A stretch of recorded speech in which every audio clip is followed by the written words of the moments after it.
मन मंदिरा गजर भक्तीचा.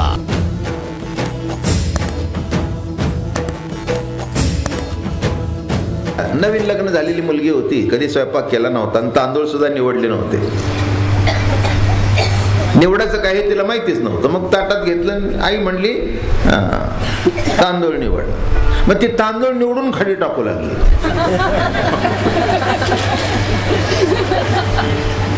आई म्हणली काय करतेस? अगं म्हणली तूच म्हणलीस ना तांदूळ निवड, आता घे आणून म्हणली कपाळावर. अगं तांदूळ निवड म्हटलं, पण त्याच्यातले तांदूळ निवड म्हणजे खडे बाजूला काढ. माझं बोलणं कळलं? कळायला पाहिजे की काय बाजूला काढायला पाहिजे. तसं दुर्बुद्धी आल्यानंतर काय बाजूला काढावं हेच कळत नाही.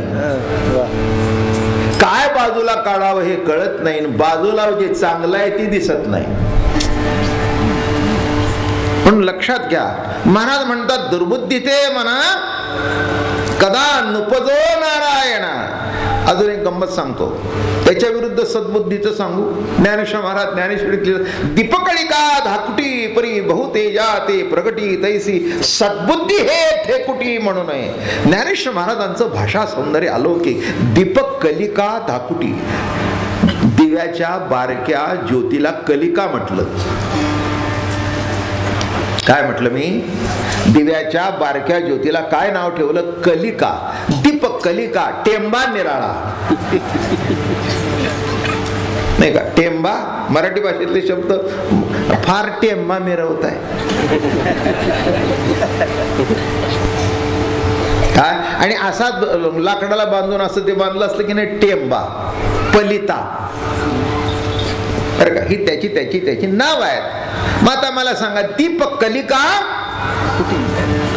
एवढीच अंधार होता संबंध खोलीमध्ये, पण एवढी दीपकलिका लावल्याबरोबर कामापुरतं सगळं घर दिसलं. तिकडे ठेवलंय, तिकडे ठेवलंय, तिकडे ठेवलंय. लाईट गेल्यानंतर बघा, नाही का? दीपकलिका धाकुटी परी बहुतेजा ते प्रगटी. तसं लक्षात ठेवा, किती जरी दुर्बुद्धी असली तरी संतांच्या संगतीमध्ये राम म्हणण्याची एकच दीपकलिका वाल्याच्या कोळ्याच्या जीवनामध्ये आली आणि त्याचा वाल्मिक ऋषी झाला. एवढीच बुद्धी. किती तुम्हाला सुधारण्याकरता एवढीच कलिका पुष्कळ, आणि तुम्हाला पेटवण्याकरता एवढीच पुरेशी. पेटवायला सुद्धा एवढं लागतं काय? एवढं पेटवलं म्हणजे एवढं होतं. काय म्हटलं मी? केवढं पेटवलं? जेव्हा तुम्हाला शेवटी पेटवतात, तुम्हाला माहिती नाही, पण कोणाला तरी पेटवलं असेल की नाही? जिथे पेटवतात तिथे गेलं तरी असाल का नाही का? मग ते पेटवतात कुठे? खाली. एक अर्धा तसा धाड धाड धाड धाड ठाड करावा देतो. चला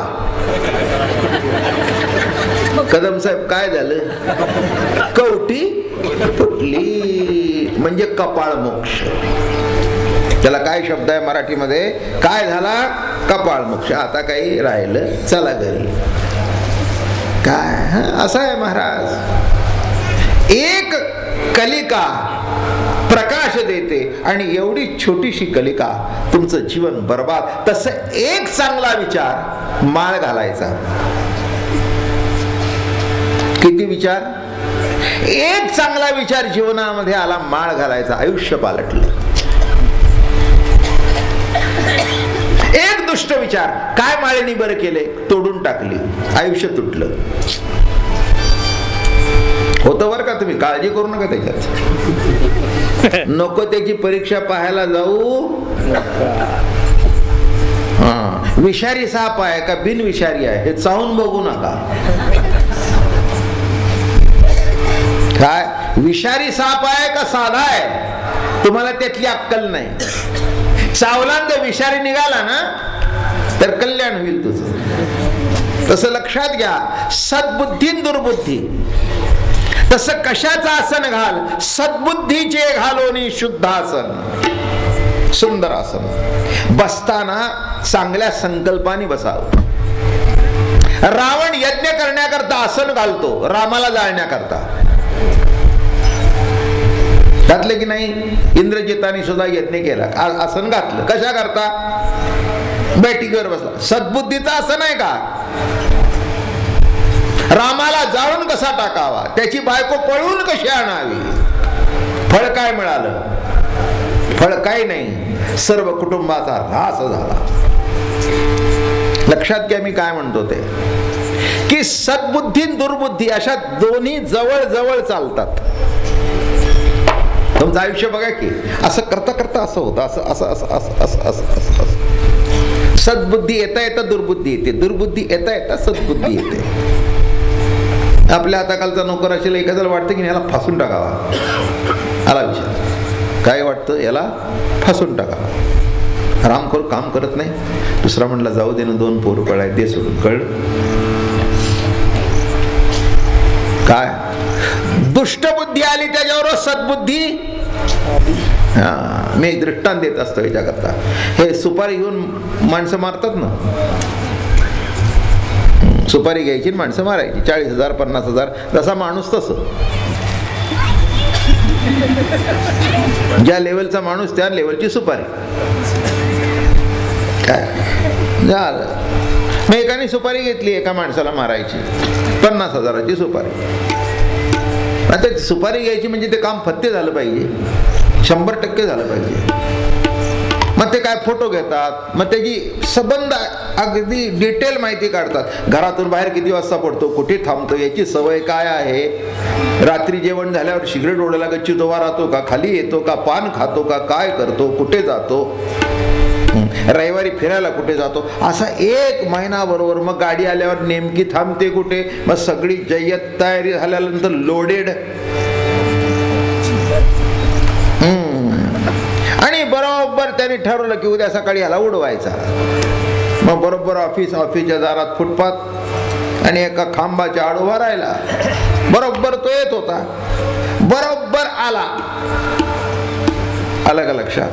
तो उतरला आणि त्याच्या मागोमाग बायको उतरली, त्याच्या मागोमाग एक गोरगोमट पोर उतरलं गाडीत त्या बाईच्या गाड्यावर. आणि असं ते बरोबर पिस्तूल त्या बाईच्या मागे आला. तो बघतोय तिथून, व तो त्या मुलाचे पापी घेतो. बरं का, त्यांनी ठरलं होतं इथं वडिलाला सोडायचं ना आपण पुढे जायचं.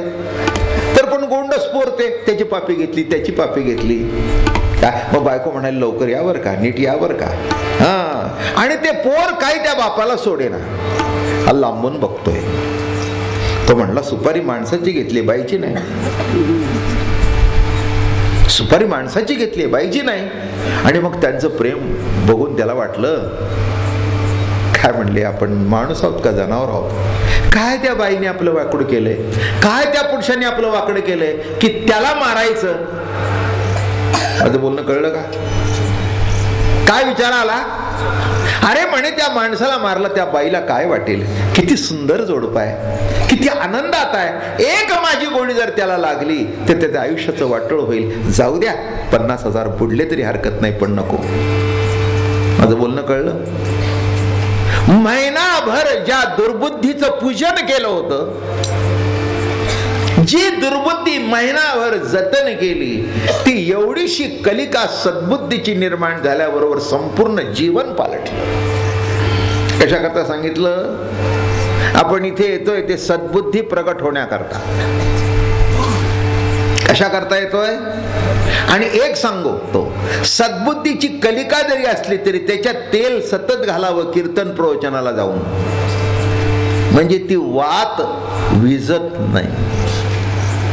माणसाला वाटतं कीर्तन कशा करता, प्रवचन कशा करता, बरं का, त्याच्यात तेल घालावं म्हणजे सद्बुद्धीची वात पुढे ढकलली जाते. एवढ्या करता हा सप्ताह आहे, एवढ्या करता कीर्तन आहे. सद्बुद्धीचे घालोनी शुद्ध आसन, हे लक्षात घ्या. सद्बुद्धीचं आसन घालावं म्हणजे काय? कीर्तनाला जाऊन काही मिळतं म्हणून कीर्तनाला जाऊ नये. मिळून जो परमात्मा आहे तो प्रतीत होतो म्हणून कीर्तन जावं. काय सांगितलं? देव मिळतो म्हणून नाही, मिळोनी मिळतची असे समुद्री गंगा जळ जैसे, मी होनी मदतैसे सर्वस्वे वदती. मिळतं म्हणून नाही, मिळून आहे म्हणून. लक्षात घ्या, नीट नाही माणूस भेटला तर सगळं अवघड आहे. तुम्हाला काय वाटतं, देव भेटून सुद्धा जमतं का? कौरवांना देव भेटला होता पण देव कळलाच नाही. किती आश्चर्य आहे. देव समोर उभा असून सुद्धा दुष्ट बुद्धी, बर का, हा काय त्याचं नाव त्या मामाचं, शकुनी. महाभारतात शकुनी, रामायणात मंथरा. काय झालं? मंथरा. राम चालला असला की त्याच्या अंगावर केर उडवायची. कळलं का तुम्हाला? बुद्धी कशी आहे? सद्विचाराचा माणूस असेल तर वाईट विचाराचा माणूस त्याच्यावर कचरा उडवतो, निंदेचा, नालस्तीचा. जीवन बघितलं तर कठीण आहे, अवघड आहे सगळं. सद्बुद्धीचं आसन घाल, सद्बुद्धीचे आसन घालो नि शुद्ध आसन. आता लक्षात ठेवा, नुसतं सद्बुद्धीचं चांगलं असून आसन वाचून उपयोग नाही, सद्गुरूची कृपा पाहिजे. जरा जरा पुढे पुढे जाऊ. बसला नीट, काय करतो बसून? बसून करतो काय? जागा चांगली आहे, छान आहे, पण सद्गुरूची कृपा नाही. कृपा असल्याशिवाय काही उपयोग नाही. जिन्नस सगळे चांगले आहेत पण करता आले पाहिजेत तर चांगले, नाही तर आहे त्याचं वाटोळ. काय कळलं? जिन्नस उत्तम, भाजी 40 रुपये किलो, कांदे 40 रुपये किलो, तुरीची डाळ 100 रुपये किलो. त्यामुळे आपला गाथा, आपलं भागवत कमी आहे नाही.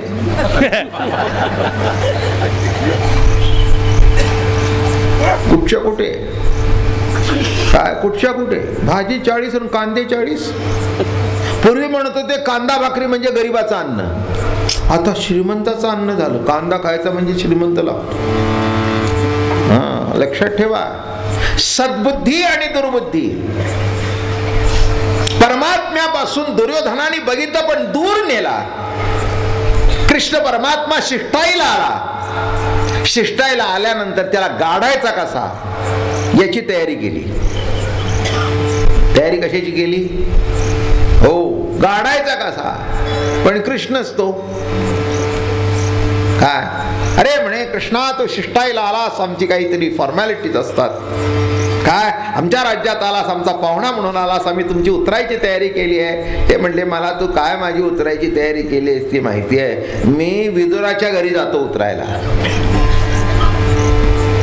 माझं म्हणणं कळलं का? देव भेटून सुद्धा त्याला गाडायची तयारी. दुर्बुद्धी लक्षात घ्या.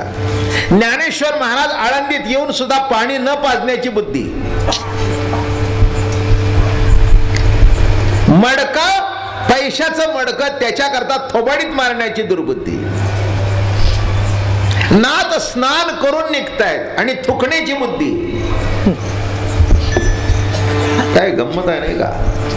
सद्बुद्धीचं शुद्ध आसन घालून ज्यांच्यावर सद्गुरूची कृपा आहे ते जिथे जातील तिथलं वातावरण पवित्र करून टाकतील.